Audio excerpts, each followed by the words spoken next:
हजरत फारूक आजम के घर दे दरवाजे ते इमाम हसन आए ते इमाम हुसैन आए।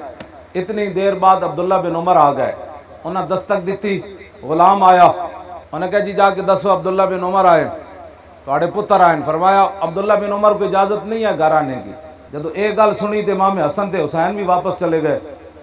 बाद हजरत उमर नूं पता चलिया कि हसन ते हुसैन मेरे दरवाजे तो वापस चले गए। आप गए, उन्होंने फरमाया तुसी क्यों आए हो वापस?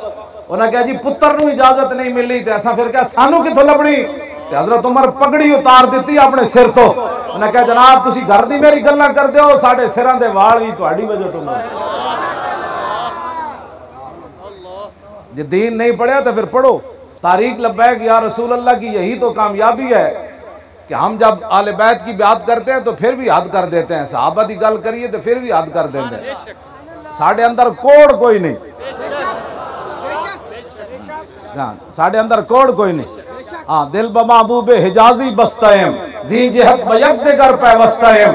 इकबाल कहता दिल लान दी कोई जावे और रसूलुल्लाह दी जात है, लेकिन जिस जिस दी निस्बत हुजूर नाल हो गई असी उन्हां नाल भी दिल ला लिया।